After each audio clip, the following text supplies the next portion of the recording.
L'École supérieure d'administration, d'économie, de journalisme et des métiers de l'audiovisuel ESAE offre de nouveaux challenges pour l'année universitaire 2023-2024. Étudiantes et étudiants, parents d'élèves nouveaux bacheliers, ESAE, c'est la garantie d'une formation de qualité à des conditions très avantageuses. À Gbedjromede, à Papa, à Boumekalavi et Parakou, inscrivez-vous en administration générale, administration du travail et de la sécurité sociale, trésor et finances publiques, impôts, diplomatie et relations internationales, journalisme et métiers de l'audiovisuel, gestion des marchés publics, planification et développement local, sciences économiques, sciences juridiques et toutes les filières des sciences de gestion. ESAE vous offre des bourses, demi-bourses et de réductions pour les premières inscriptions dans toutes ces filières. Waouh! En licence 1, 2 et 3 et en master, bénéficiez jusqu'à 50% de réduction sur tous nos sites. N'est-ce pas génial? Infoline. ESAE Gbedjromede, 3e rue à droite en quittant le carrefour Le Jador pour la BIBE Jéricho ou au plus 229 90 93 65 21 98 98 14 00 à Kpakpa au plus 229 52 88 33 33 à Boumekalavi au plus 229 52 88 44 44 Parakou au plus 229 52 46 12 12.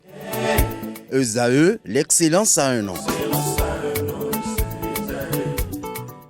L'invité de ce matin sur Free Matin, professeur David Kofi Azza, bonjour. Bonjour.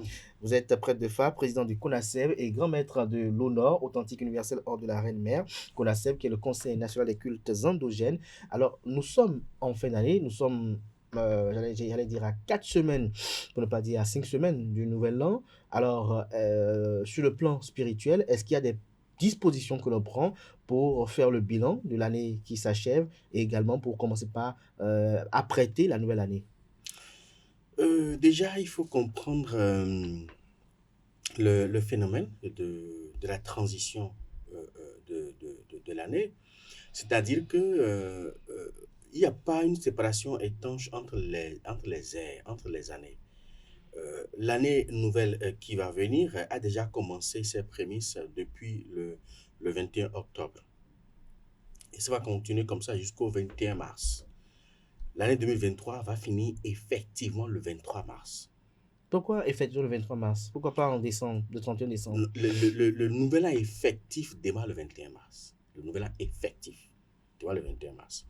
Donc, cette année-là, dans laquelle nous sommes actuellement, finira définitivement le 21 mars. Mais l'année prochaine, là, a commencé déjà par s'installer depuis le 21 octobre. Et va continuer. Donc en fait, il y a une juxtaposition. Il y a une juxtaposition. Cette juxtaposition-là commence déjà vers le 21 octobre et finit le 21 mars. Cette période-là est considérée comme une zone de turbulence pour les êtres, pour les choses et même pour les entités. Zone de turbulence, est-ce que vous pouvez être plus explicite? C'est-à-dire que pendant cette période-là, cette période crée des frictions. D'octobre à mars. D'octobre à mars. Du 21 octobre au 21 mars, ça crée des frictions et ça crée des chocs, des ondes énergétiques. Et par rapport à ça, l'homme est perturbé, peut-être du côté santé, peut-être du côté spirituel, peut-être du côté psychologique, peut-être du côté même social, du côté sentimental. Il y a une perturbation qui s'observe durant cette période-là. Ça a commencé après, ça va se calmer, ça va se stabiliser après. Maintenant, pendant ce temps-là, tous les fondamentaux de l'homme, surtout au plan spirituel, sont secoués. Même les divinités que nous avons. C'est pour ça que c'est pendant cette période-là que nos aînés profitent pour revitaliser les divinités, pour donner plus de force aux divinités, afin de traverser harmonieusement cette période pour que l'année nouvelle qui va venir nous soit beaucoup plus favorable. Maintenant, il faut reconnaître qu'il n'y a pas seulement que les divinités qu'il faut revitaliser, il y a aussi l'homme en tant qu'être qu'il faut revitaliser. Évidemment, on ne va pas prendre un homme et puis aller tuer un mouton sur sa tête comme on le fait en divinité, ou tuer mais un coq on sur sa tête. peut voir des gens le faire durant des procédés ritueliques. Qu'est-ce que cela symbolise? On voit, on immole des bêtes sur des humains. Oui, on immole des bêtes sur des humains, c'est pour recharger l'individu. Est-ce que ce n'est pas le cas également? Non, ce n'est pas le cas pour la fin de l'année. Pour la fin de l'année, c'est qui est beaucoup plus conseillé parce que nous traînons au cours de l'année des tares qui sont liés à nos comportements fautifs. Parce qu'en réalité, au plan spirituel, ce qu'on appelle vulgairement péché n'existe pas. Le péché n'existe pas. C'est juste des fautes. On a des comportements fautifs. Ce sont des comportements fautifs. Le péché tel que conçu par les occidentaux en matière de spiritualité, ça n'existe pas. C'est juste une hérésie spirituelle. Donc, les comportements fautifs que nous adoptons au cours de l'année nous génèrent des tares que nous traînons. Donc, quand cette période-là arrive, il faut déjà procéder à l'expiation. Donc, c'est un rituel d'expiation qu'il faut faire en premier lieu. Le rituel d'expiation permet de conjurer les tas liés au comportement fautif et même aux paroles fautives que nous avons adoptées au cours de l'année. Et après, il y a la purification que nous devons maintenant faire. La purification nous permet de nous remettre encore à neuf. Maintenant, pour ceux qui ont les moyens, ils font se recharger spirituellement. Et c'est là, à ce niveau-là, qu'intervient maintenant la vitalisation de l'individu à travers des coqs, de poulets, des moutons ou des canards ou des pigeons, tout ce qu'on veut. Et après ça, il faut procéder à une substitution. Substitution, c'est-à-dire que la nouvelle qui va venir, les maladies qui vont m'accabler, les imprécations, les envoûtements, les morts subites, en tout cas, tout ce qui est négatif et qui doit m'arriver, l'année qui va commencer. Donc, je prends cette chèvre-là et puis je transporte toutes les énergies, les zones négatives, tout ce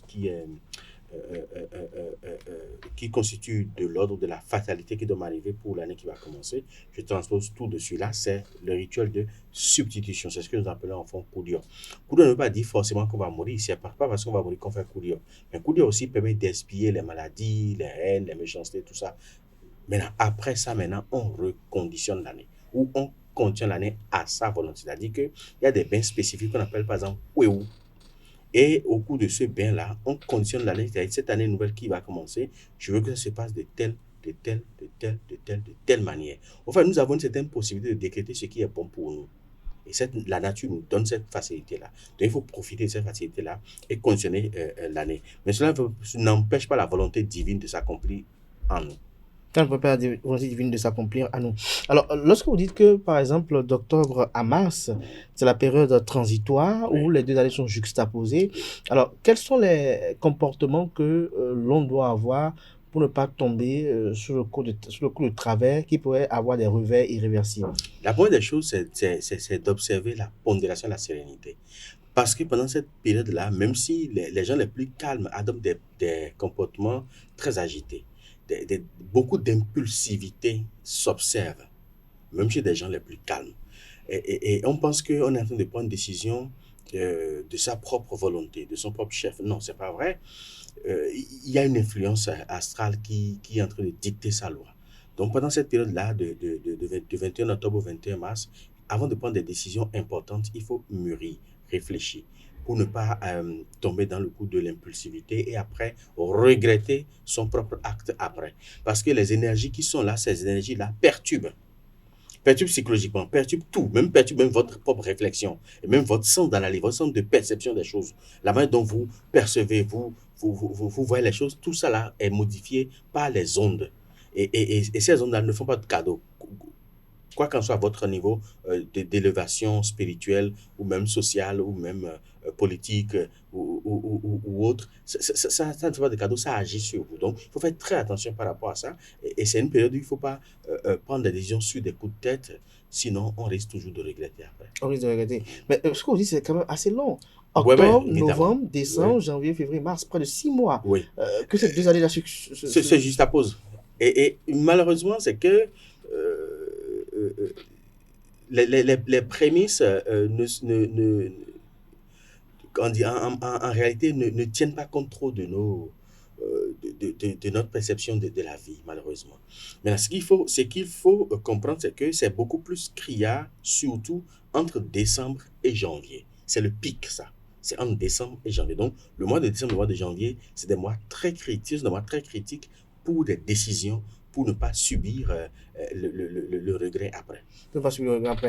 Alors, lorsque je sais ainsi, est-ce à dire que, comme vous avez dit, de revitaliser les divinités, est-ce à dire que déjà que décembre est à quelques jours, est-ce à dire qu'il faut aller procéder à des libations? Il faut commencer. Déjà, ça a commencé. On a commencé par faire des libations, par remercier les divinités pour tout ce qu'ils ont eu à faire. Mais il faut également souligner qu'il n'y a pas que les divinités, il y a aussi même les baux que nous avons.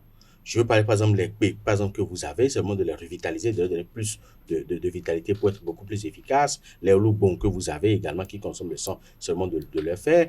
Les gobelets, c'est-à-dire les statuettes ou les bâtons de commandement que vous avez et autres que vous avez qui consomment le sang, c'est la période favorable pour les vitaliser davantage pour qu'ils puissent vous aider à traverser l'année. Donc, vous aidez à traverser l'année. Mais quelles sont les dispositions en dehors des rituels expiatoires qu'il faut prendre?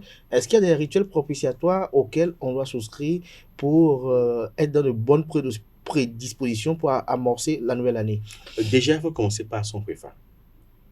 Il faut commencer par son Le préfa. refa, c'est quoi? Le préfa, c'est la consultation annuelle du FA qui permet de savoir sur la base de quel thème on va rester, rentrer dans la nouvelle année, que tout va prospérer pour vous, sans mort, sans maladie. Ça, c'est individuel. Ça, c'est individuel.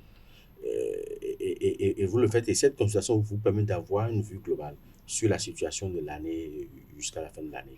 Et il y a maintenant forcément des rituels expiatoires, propitiatoires qu'il faudra faire, peut-être des offrandes à certaines divinités qu'il faudra faire. Donc, c'est le moment de commencer par demander à votre Bokono de vous faire votre Kwefa. C'est déjà bon, parce qu'il ne faut pas forcément attendre de rentrer dans l'année. Vous pouvez le faire en rentrant dans l'année, après le début du nouvel an, comme pour le mieux, c'est de le faire avant pour anticiper sur certaines choses, pour que de mauvaises vibrations ne vous suivent pas jusqu'à rentrer dans la nouvelle année. Donc, c'est le moment de contacter vos Bokono pour dire, bon, ok, voilà mon nom et prénom, consultez-moi mon Kwefa pour 2024 pour que ça soit... Mais est-ce qu'il y a une période au cours de laquelle il est recommandé de faire cette consultation-là? Est-ce que c'est exclusivement en décembre ou bien à 2 semaines de janvier? Non, généralement, ça commence dans la période critique de turbulence. Donc, déjà à partir de novembre-décembre jusqu'en janvier, février, c'est bon.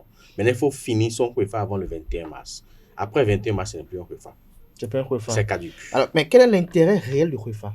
L'intérêt du Kwefa, c'est de savoir à quoi vous attendre, en bien comme en mal, au cours de l'année qui va commencer ou qui vient de commencer. Et en fonction de ça, vous prenez les dispositions sacrificielles qu'il faut pour corriger les insuffisances et maintenant accélérer l'avènement des événements heureux que le Fa aurait prédit. Y a-t-il un lien entre le Kwefa et son propre signe de Fa?